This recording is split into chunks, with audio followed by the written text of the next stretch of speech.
Well, welcome everybody. This session is called Five Fundamental Indicators that 800XA is performing at its peak. Um, we have a couple guest stars here. We have John Brakovich, and who is the operations manager for advanced services, and Nick Grooms, who's a regional technical advisor out of the Northeast. So these are two of the go-to people for how to make sure things are running the right way. Um, I guess Nick, you're kind of like the insurance guy, right? I don't want to have to call you, but if I if I need to, I know you're going to come in and do great. So um, but we're gonna get started here. And the reason why we do these webinars again is we know everybody's at the point where they're upgrading, maybe from previous releases. We still talk to customers that still have some releases from back when my hair was black, and and they're on their way up. And of course, there's a time clock now, right? Windows 7 and 2008 and things like that. There's been some announcements that the some of the updates and security and not security updates won't be available for these releases. So we know there's a push for everyone to get out there to get to the latest and greatest. And so we thought we'd do a lot of these webinars. And I think when Bart sends out the I guess the results from the call or afterwards. Thank you for attending. There'll also be a recording that you can watch of this, as well as a link to previous webinars that we've done, and you'll see things about different upgrade topics, different features, and things that you'll get with the new releases. So anything and everything. So there's an archive of those. So you'll have a link for that as well at the end, or when you get some correspondence from us. So what you're going to get out of the session is basically, what are the key things that are checked. I did put a note out to some of my customer reference group guys that we meet with once every couple of years at the ECW or APW shows to see what they check. And I think this is right down that alley a little bit of, and everybody does things maybe a little differently. Everybody has their little pockets of what they check. So we want to try to get some professionals' opinions about what they would check or what they have checked when they go on site, so that we can detect things earlier. Those performance degradations, why things are happening the way they're happening, to get that beautiful, comfortable feeling that everything is running okay. And also at the end, we'll say, hey, if you need some help in certain areas, or maybe it's a little too much to manage what you're doing and things like that, we're here to help, and we have some things available for you to maybe look at. So one thing that I know we talked about internally here is that, in the previous generation systems, the version 4s and 5s and things, well, we were maybe pushing the hardware, the envelope on a lot of the performance of the machines out there. Um, I remember, I don't think, it's funny how we talk about disk space and things like that. We're used to. Now that's never an issue, right? I mean, we can get terabytes and it's pretty cheap. Memory is fairly cheap.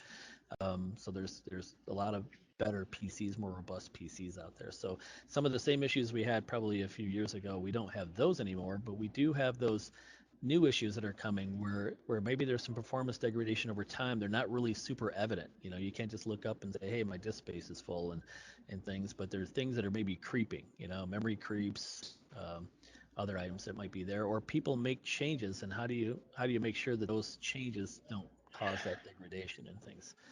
And those are usually hidden until they become a problem, right? So those are the kind of things now that we seem to be looking at more and more, is how to tell when there's a degradation that might cause a problem later on and not wait for that to happen.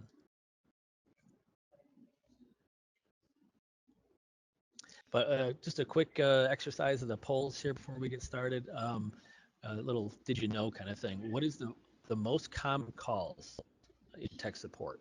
So what do you think the tech support guys get called with mostly from customers? You can select one of those, and then we'll kind of see if you're right or not. Is it about computer restoration? You get license up issues, maybe some application help, control logic additions, or you're lonely, you just want to catch up with somebody on the line and call those tech support guys because they're so personable. Don't tell And Rich and after Steve you I said that. select your answer there's a submit button down at the bottom if you haven't noticed.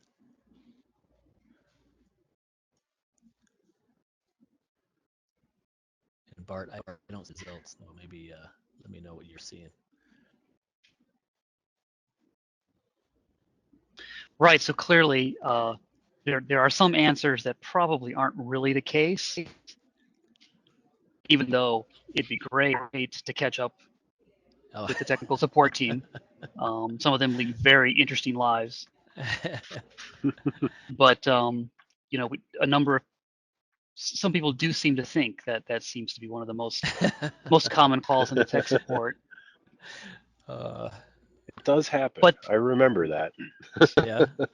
right now, there are a number of people who think computer restoration is actually one of the most common calls Oh, into okay. tech support, and there are some others who are guessing license pop-up issues. Okay. When it comes to control logic additions, there's a few people, but mostly everyone's leaning more towards the license pop-up or the computer restoration. All right. Well, let's see what the results are here, or what the in order of what they are. So, so yes, I guess you could say license pop-ups, I guess, would be the number one.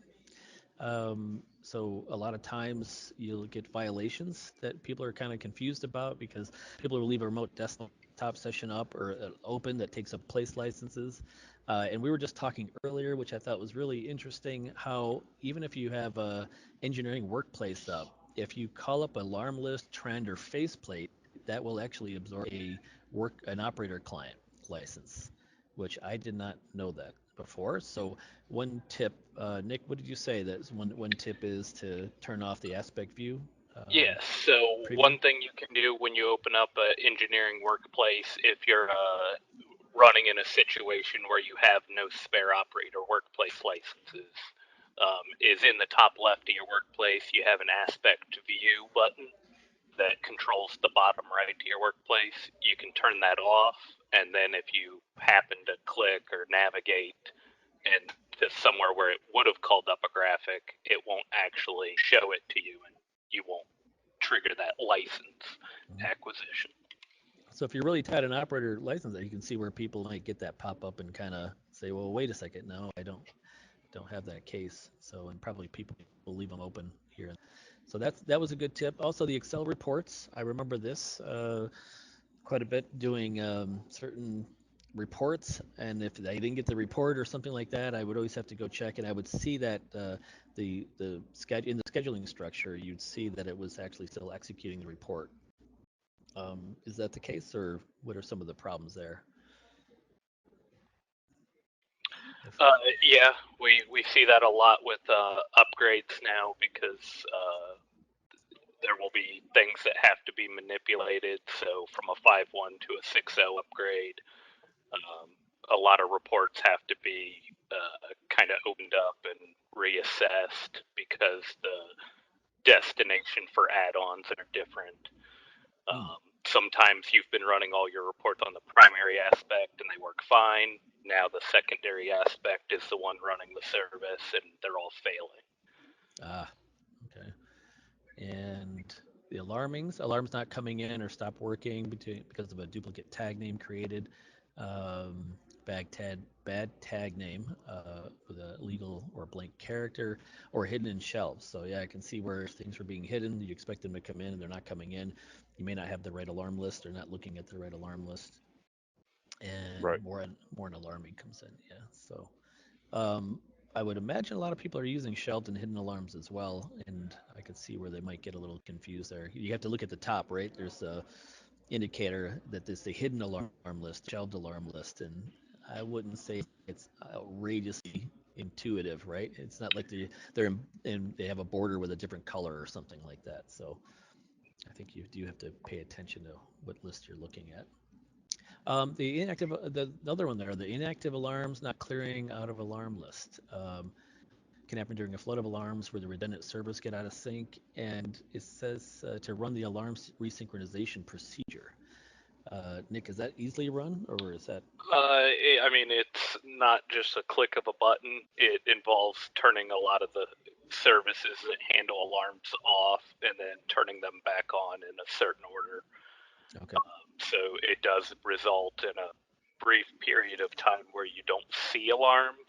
Any that happen while they're turned off will come into the system, so you won't miss them. But Okay. you'll have a couple minute period where your alarms are unavailable to you. Okay. All right. Okay, so those are just a little did you know what kind of comes into the tech support guys, and but really what we're here for is to try to come up with, we just say let me find your top 5 things that you check or that you should check in your system to kind of be an indicator that things are running okay. So number 5, and as we go through these, we're going to try to get down through these pretty quick, and we're going to do some demos of where to find things. Please, in your Q&A, if you have some questions along the way, just pop them in there, and at the end, we'll try to get done with enough time to kind of review those, and we can always go back to them and things if we need to. So number 5, the system status and system events. So this is one of the indicators, of course. I know that I've used this quite a bit, just to try to see if all the services are running, the redundancy is working along those lines. So that's probably one of the more popular ones. Is that the case, John? Yeah, so you may think, all right, this is pretty basic, but this is a good indication of where the system's at. So when we were developing this presentation, we said, all right, what do we do before we do any work at a customer site? And right here is item number 1. Go immediately and check that system status viewer. You make sure you have green dots everywhere. The only place you would see that is if you do have some batch processes where the redundant one would be in a synchronization state. But again, you would come in here, ensure that all the redundancy and is in the sync or standby state. Um, and then you'd also kind of look to see, yeah, you'd also want to see how those services have been doing over the past day or several weeks, and you'd go into your event list and your system event list and make sure that they haven't been acting funny, whether they're restarting or coming online and offline. The example on the right shows one of the third-party providers going in and out of a service state. So it was a good example of how we can identify those things. Um, Through the years, I've found that you know engineers may accidentally, unfortunately, delete some of the redundancy. We've found where OPC services were not configured or completely removed, so they were really only running in a single state and had no redundancy. So it is something that um, we tend to check quite often. And Nick can show you around here with some demo on where you can look at these event lists or the status viewer. Okay. Yeah, Bart, can you throw that over to Nick? All right. So everyone should be able to see the screen of my system here. So here I am. I'm in the service structure. As mentioned a moment ago, this is the aforementioned aspect view on and off. But this is the first place we would start. We'd want to see that all these services are green. We can drill down into them if any of them are not green and find out exactly what server it is that's not functioning. Here in the event list, if I show up at a customer site and I see the last event on here was like 3 months ago, that's usually a very good sign of a healthy system.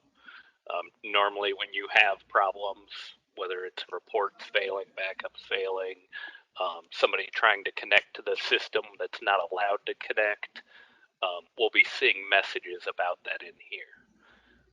The other one that we would look at with a little more detail of what's happening in your system is workplace structure, web system workplace, and then a system event list.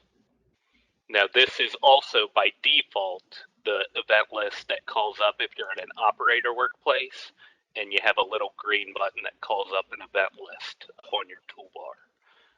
So this is another good one that if you have events on here, you should know why they're on there.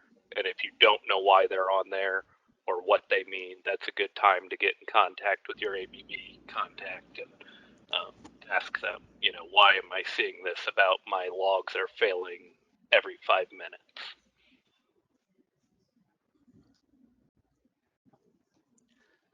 Okay. Back to Number you. 4. Yep. Number 4. This backup status. So, John, Yeah. you're always crazy about the backups, right? Yeah, it's another basic check. It's a quick way to see what the health of the system is again. Specifically when we're called to site, we're also typically doing some engineering changes or graphic changes, so we want to make sure we have a good restore point. When you do see that there's multiple errors and warnings, sorry for the bad photo, but in the photo below, it shows 15 warnings and 1 error. You'll get different statuses on top of your little disc there. It will be green, yellow, or red. If you have a bunch of warnings, typically that means you can restore that backup. You may have some trouble with some areas, but as soon as you get an error, you're not gonna likely not have an ideal situation on your hands. So you'd want to make sure that you get to that good green status, um, as in that picture, and also schedule and whether you store it locally on that aspect server or multiple aspect servers. You'd also want to take one off and store it in a remote, safe location. We like to say to just have a couple good backups at all times, just in case, right? So you have 2 restore points in case there is an issue with the previous one. And again, we'll give you a little demo on where you can see all this, but also schedule and look at that detail. Okay, Barty, throw it over to Nick.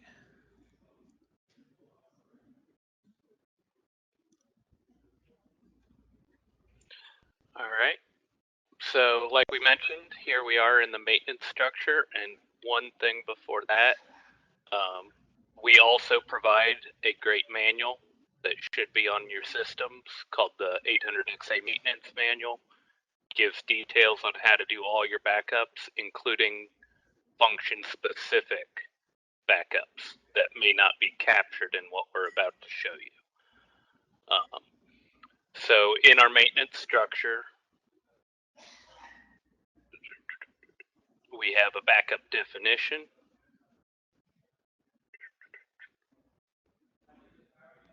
Here it tells us where it's going to be stored, how much free space, and here we can start it. These are connections to backups that have actually been run. We could see the status, we could see what type of backup it is, we could see where it's stored at, how big the backup was. Like he said, if, for example, this one, I started a backup and then I aborted it, so it turned red. And then lastly, we have scheduling structure. Under schedules and jobs, we can create a job description.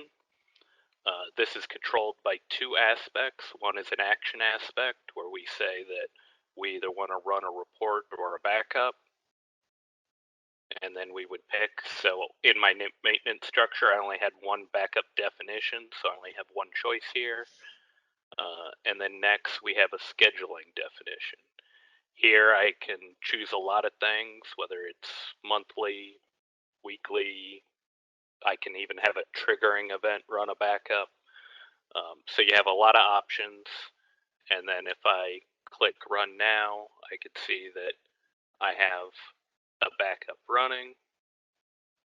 And if I come up to the maintenance structure, here I could see that, one is started and is running away.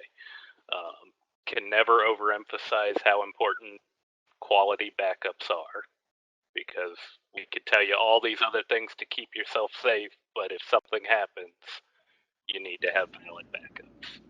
It's also a good health check, because if there are things wrong on your system, those can show up as backups with errors and warnings. So Nick, you mentioned that it may not pick up other areas. Should we be defining like an IM backup or other things like that within the system as well? Where it said aspect directory backup? Yeah. There's only two options. One is Aspect Directory, and one is a basic history backup. Mm-hmm. Everything else about 800XA, depending on what extra extensions you have on your system, is covered under the maintenance manual. So that will define that, okay, if you have Harmony Connect in a 5.1 system, there's an additional backup that needs to be run for Harmony Connect. Right. On a very basic AC800M system, typically this is the only backup you need.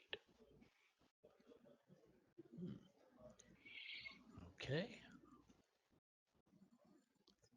So number 3, RNRP networking. Yeah, so we're still into some of the basics, but it gets a little more involved as we get into some of the fault tracer. But again, another point that we look at immediately before doing any actions would be to look at your RNRP monitor and specifically the event monitor. Of course, you're looking, if you have redundant networks, you're looking for everything to say up, all the way through your AC800M controllers and everything like that. This second little window here is seeing the node up and down. You don't want to see any events coming through. There could also be a stamp at the very top saying that there's network errors. So that would be something that you'd want to look into. If there happened to be an issue that you were kind of showing here on that screen, you'd want to get into the RNRP fault tracer.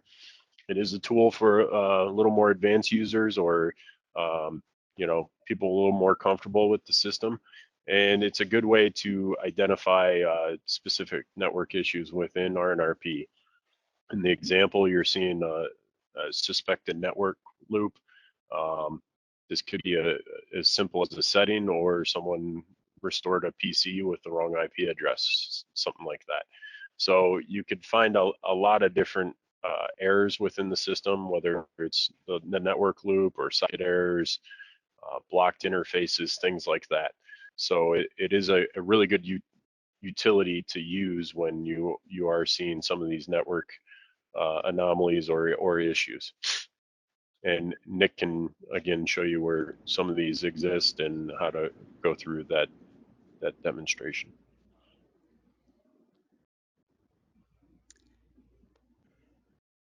Roy, Oh, I think Bart's got to throw it over to Nick. All right. So here we are. Typically, your RNRP icon should be showing up down here at the bottom. If it doesn't, it's always available through the Start menu as well. System, Network, and then here are all my RNRPs. So first, I would just left-click on my icon down here. This is the new look and feel to RNRP. Anyone running typically a 5.1 or earlier system hasn't seen this before. A late 5.1 or a 6.0 will have this. We still have available to us the old RNRP monitor. Most every site I go to, if I'm going to be there for the week, I usually open this on a node and just leave it open all week. Any events of a node going off or onto the network will show up in here. So I can just leave that up for the week. And if, every couple hours I'm seeing a node say node down, node up, I'll let the customer know, we might have either an Ethernet cable or something like that that's not working right out there. Additionally, we have the RNRP fault tracer.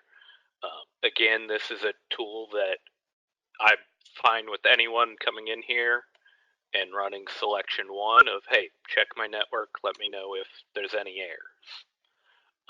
This goes out and communicates with all your other RNRP nodes that you have on your network and checks in to see if any of their RNRPs have detected any issues.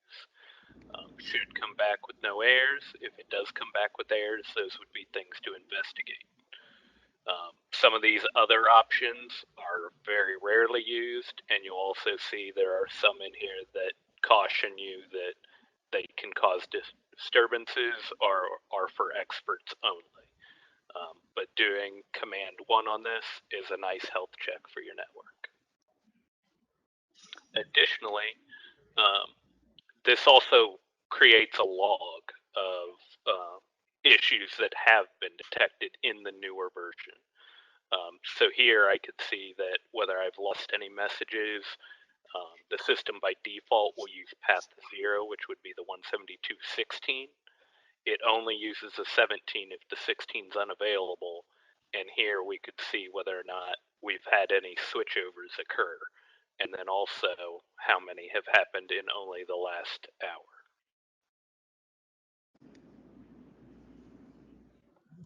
Okay. And again, I see some questions coming in, things we're going to get to those at the end. Number 2, the aspect directory health. Yeah. So Go ahead. oh, go ahead. I was going to No. say this is when you start getting into a little more details about the true health of the aspect directory. With the backup, it's a quick overview, a quick one-shot look. But when we start running these command lines, we get to see it in a little more detail.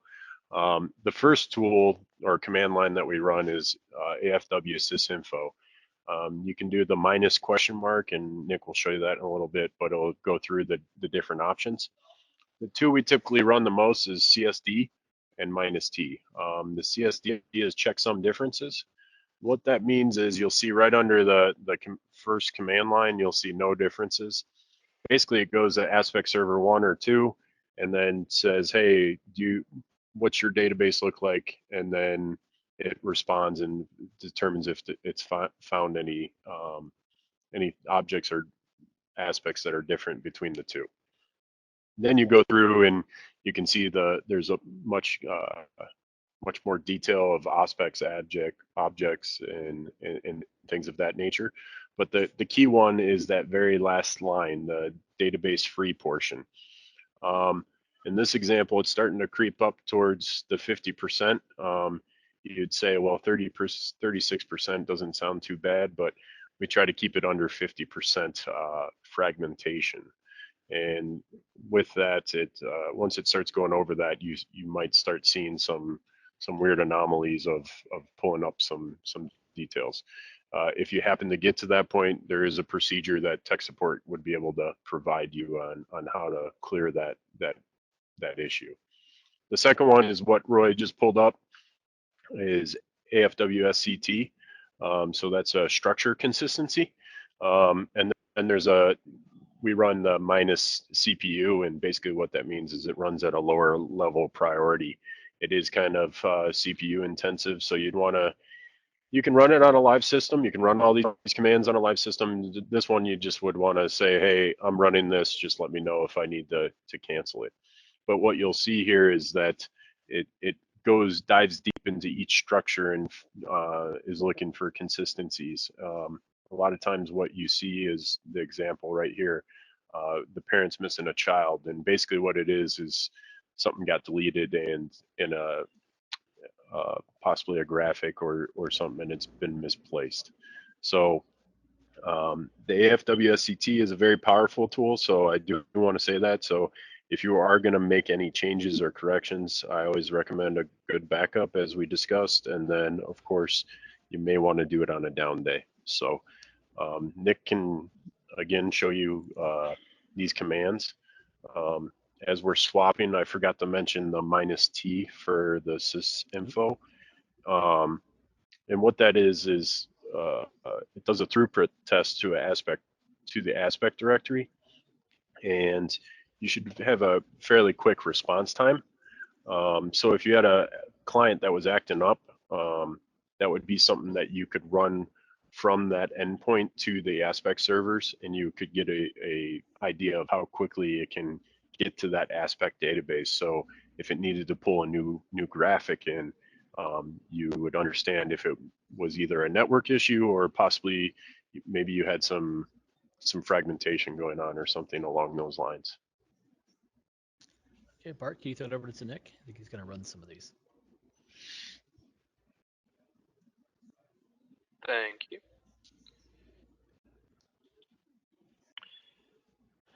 So here we are on the system. Open up a command prompt. The first command we have is an AFW sysinfo. As John stated, we can always do a minus question mark, as with most DOS commands, and it'll show you what options you have available to you. As he said, the most common one we do for a health check is a CSD. This will compare our two aspect directories together, make sure that there's not something different between aspect 1 and aspect 2 or 3. And then as well give us this database free portion that if it gets too high, we want to recompact our database so that it runs optimally. The next one is the AFW SC Structure Consistency Tool. Yep, SCT. Minus question mark. Here are our options. We're going to use the minus CPU to reduce load to make sure that we're not going to slow down any of our operators while we're running this.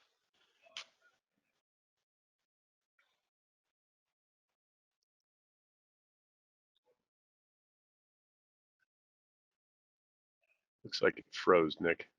You still there? Yep, I'm still here. Okay. Did you get to the end on yours? Yep, mine. I did on mine. Yep. Okay, it just all came through. It stopped for a moment on object type just because that's probably the largest structure to actually run a check on. And then last but not least, we have the AFW sysinfo -t. Now this is recommended to be run from clients if you're having a slow client. So here, obviously, I'm checking in with the aspect directory, but I'm on the aspect server, so it's pretty lightning fast. If you're on a client, you're going to add in whatever latency there is just across the network, which really should be very minute. But if we're having network issues, we might see this spike up to 2 seconds or something like that. Nick, on those previous commands, how long do they take in a normal system, like a pretty big system? So the sysinfos will run pretty much immediately. Those are very, very quick. The structure consistency tool is going to be based on how big your system is, and also whether or not it's like finding errors. So if you had an incredibly unhealthy system with lots of errors, where something was really wrong, it could take a few minutes to run. But I would say less than 5 minutes for a structured consistency, if not more realistically 30 seconds like it was there. Okay. Yeah, I agree. All right, and number 1. Last controller and loading. Yeah. not least, controller loading. We all know how important each of the controllers are.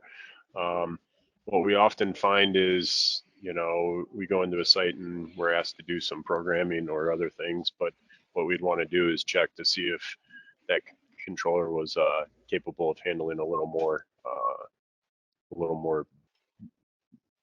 program. So we also find sometimes when we do that is that this diagnostic function block is somehow been deleted or removed over the course of its life. It's the quickest, easiest way to get to the controller without going into online or in the control builder and finding out what the system load is for each individual controller. So from the window, you can see that there's the one in the background, the upper one, you have a system load of 64%, cyclic load of 29, and then your used memories around 29. So that's a pretty typical controller. The one down below is one that's a little more heavily loaded. You'll notice that the memory is not too bad, but total system load is getting to be in the upper echelon, and more importantly, the cyclic load is starting to push a threshold.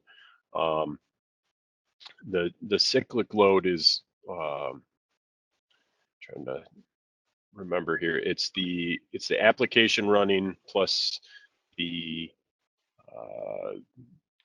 communication coming in and out. The total system load would also be your firmware and things of that nature. So when when your program gets so big, it's really taking up a lot of that total CPU of the controller. So you'd want to, we try to keep it under 70, but you know, that threshold is something that you might need to keep an eye on.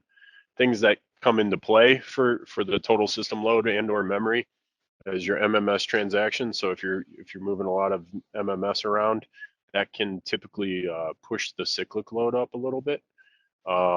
We also see task overruns that aren't prioritized properly. So you'll see that put some more stress on the controller.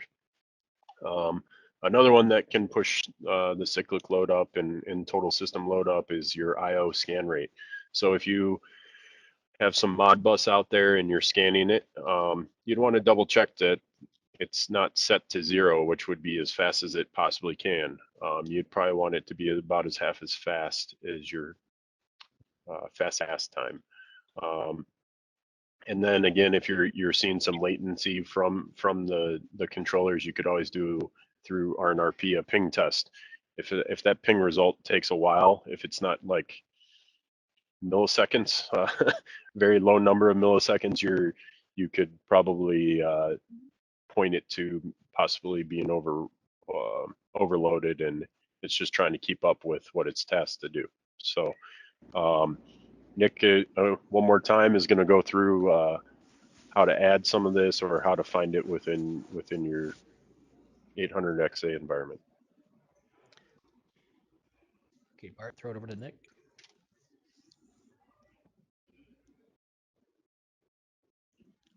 Thank you. So we will be starting out. We're going to go over to the control structure. We have a control network here for AC800M, one of our projects, applications, and then by default in a system, there should be either a diagram 3 or on an older system, a program 3 with the system diagnostic block in it. In our case, we are communicating with a soft controller, so it doesn't have a real CPU and the numbers come across as 0. It does have some memory usage, which is actually the RAM on the machine I'm on right now, since we're using a soft controller. As John said, sometimes these are either not in this location or they've been deleted out of the system or were never added, depending on how the system was constructed. One of the easy ways to find them in the system is using your find tool. We can do a search for objects, and then we can add an object type attribute and say, hey, find system diagnostic objects for me. And that's going to find that specific function block. And then I can double click and open up. We want one of these blocks per controller. So if you have 13 controllers, we would want 13 of these blocks in our system. If you find they're not there, we're not going to go all the way into how you would add them. But if you're competent with either programming in diagrams or in programs, we can come in here to Control Builder. We can drop one of these blocks, add a couple required variables to it, and then we'll have that information the next time you download it. Additionally, all of those are available here in Control Builder when you're online via an interaction window. We're going to see all the same info here that we do from the faceplate in control or in the workplace. And maybe you said this before, but you had 0 a lot for yours because it's a soft controller, right? Correct. Yes, you would never see a real controller that was 0s. If you did, you had a problem. As John stated, cyclic rate is like the application running. The system has a hard cap at 75%. So if you ever see this number at 75, the system is actually slowing your program down to ensure it doesn't run too much. The controller needs to have time to perform other tasks. And if your load is near 100%, and really we're talking more like if this is above 50 or 60 if this is above 80. But if you see this number near 100 or this number near 75, that's like a call ABB right now and let's investigate. Nick, so those are trendable, right? So I think there's some trends available for those as well as, I guess, so all those are control connections or properties that you can use on graphics and things. Correct. If you want to throw it back to me, I can even show you real quick. I actually did this yesterday, but by default, there is a log template on this block. There is not a log configuration aspect. So if you create a log configuration aspect on this object, it'll already have it set up for used memory, total load, and cyclic load. You won't even have to set this up.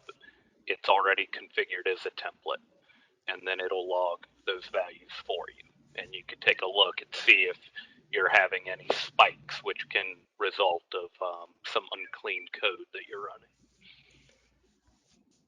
And have you ever seen anybody do anything with asset optimization with this, where they could just put a high limit check or something on it?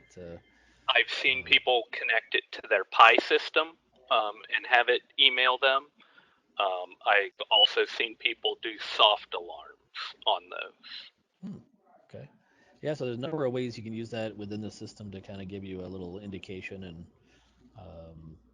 so you get notified of it, right? Some kind of notification with SMS messaging and asset optimization or a soft alarm, things like that. So numerous ways we could probably do that with 800XA. And one other thing, Nick and John, so there's also people have Harmony controllers and Mod 300. I know Mod 300 has the system status. It gives you all the memory pools, and there's a lot of you know easy to kind of view how the controllers are doing there that I would look at when I was managing a mod system and things. Harmony, I'm not familiar with Harmony as much, but is it something similar? Harmony's a little harder to take a look at because we have a big ring architecture, and the health of it is dependent on each point in the ring between it and its next downstream. We do have certain Harmony tags that will log number of errors and different things. As well as in the Composer tool, you can inspect your controllers for CPU usage and things of that nature. We also offer Harmony fingerprints that are an automated way of collecting all of that data. And how often do you think you should check these, I guess? So once a week kind of thing, or Well, you can periodically? usually, in an 800XA system, you could set yourself up so that you get notified if these go out of Like we were range talking. very Yeah. easily. But really, you'd want to check these before you get started on any new logic. Before you change, if we're running the code at half a second, you want to change it down to a tenth of a second. If that's all of your code, your cyclic load's going to go up by fivefold. So if we were at 10%, we're immediately going to go up to 50. So with task times and things of that nature, you want to make sure you're in a good spot before you go adding more. Okay. All right. Another poll question, really quick. What's your concern? I guess those are a great top five by John and Nick. So let's just hear back. What are your biggest concerns? So you have some different selections there. Is your concern that your backups aren't good enough and won't be usable when you really need them? What about someone has done something maybe that changed something that might degrade performance over time that you may not be aware of? Maybe the redundancy is down right now and one of the nodes you're not aware of, and or you may have network issues that you don't know about, or all of the above are a concern, or that you have no concerns, you're fully confident everything is working okay right now, so you're not worried about anything. So if you could just give some answers there, select in your polling question and hit submit, so we can see what your feedback is.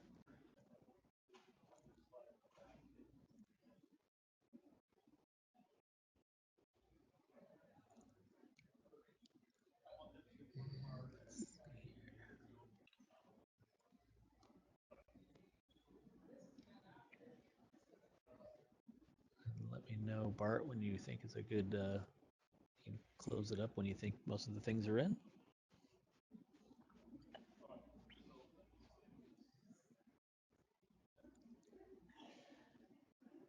And while you're wrapping that up, I guess what I'd like to talk about is so there's a lot of different things to check, obviously. And I know we do, Nick and John do a lot of either site visits or various services to help and do benchmarks and fingerprints and optimization of systems. So I just wanted to give you an opportunity to talk about what kind of things you do for people and what's been popular with different users. I think a lot of the people in the line probably have used some of the services already.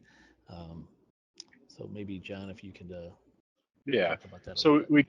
we gave you the idea of what we do when we before we do any work on a system, but there's a heck of a lot more that we would like to gather details on. So you can start with a benchmark, and the great thing for that is that it's free for all customers, Sentinel or not.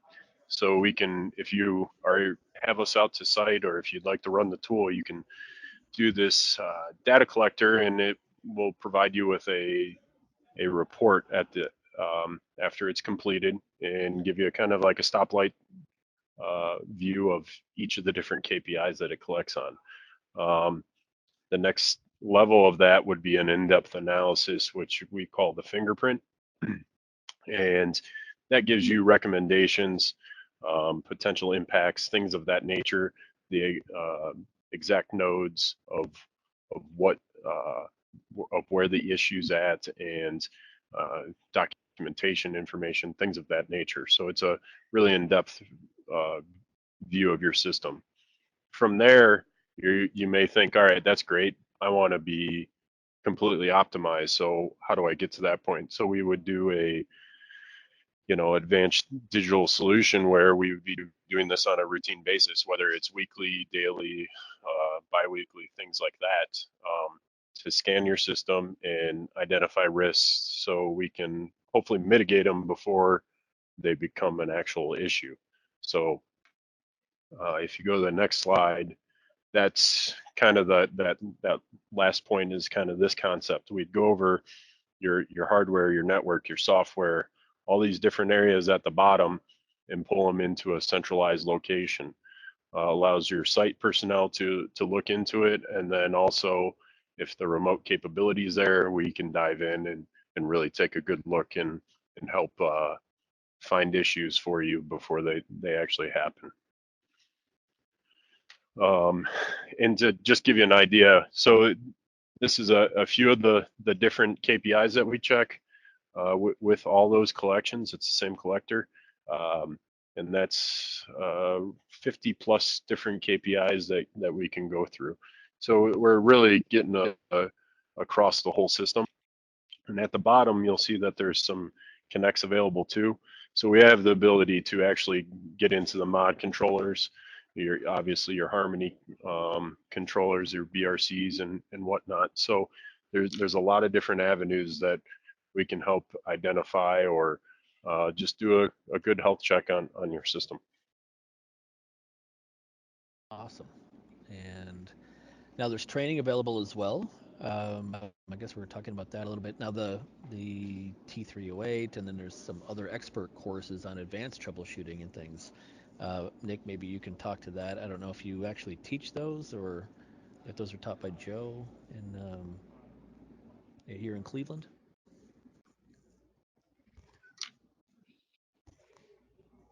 Nick, you there? Yep, I was muted. Yeah, our university department really takes the head on these. The RTA group partners very well with the university, and when they need additional training and they're overbooked, we step in to teach some of the classes. Some of the classes are only taught by RTAs. So yeah, there's a bunch of differences there. The next one you have on there is virtual training. So all the presentations I've been giving today, that's actually a VM that I'm sharing that is in Columbus, Ohio, while I'm in Dayton. So that's running on one of our virtual training servers, and that's actually our T314 virtual machine that I've been giving presentations on today.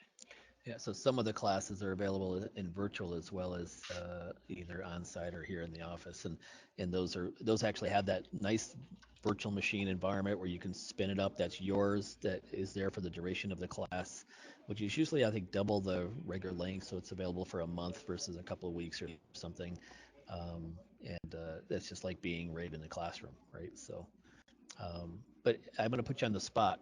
What would you recommend to somebody that knew the system fairly well, but wanted to get a little extra training on some of the things that you showed today? So, are the things that you showed today in the regular maintenance and troubleshooting, or are they in maybe the expert level courses?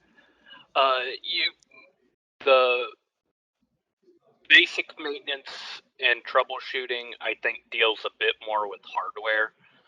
The things we're discussing are a bit more HMI, PC hardware health, and things of that nature, and that tends to be a little more into the E classes.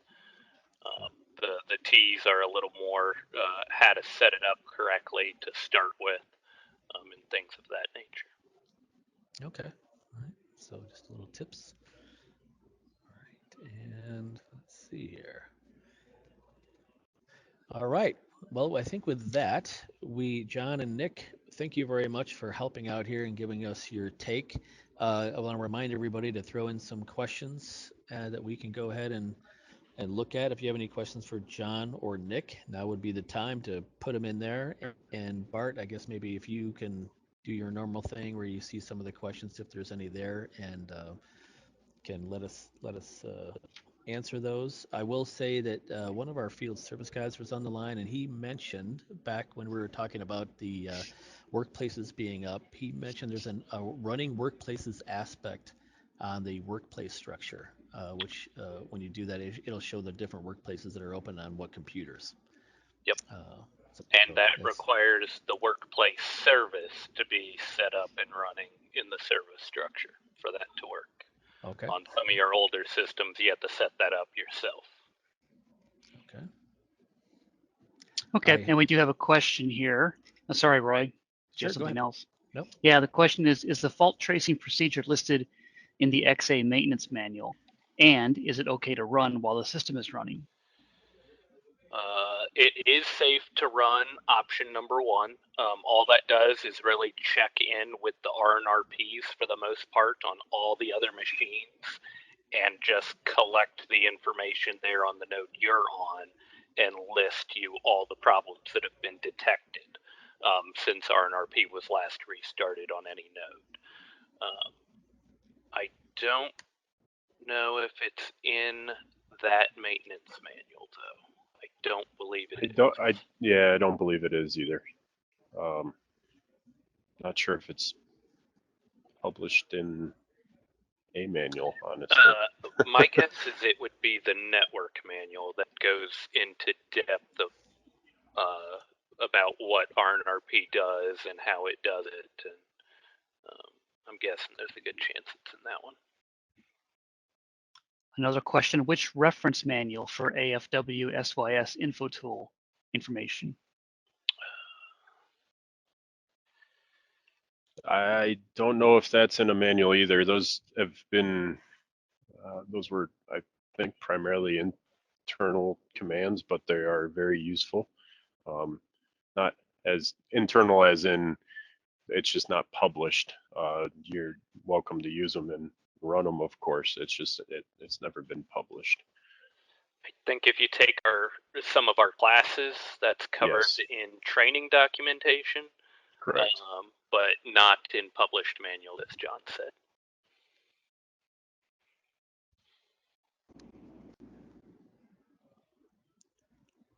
Okay. Is that about it, Bart?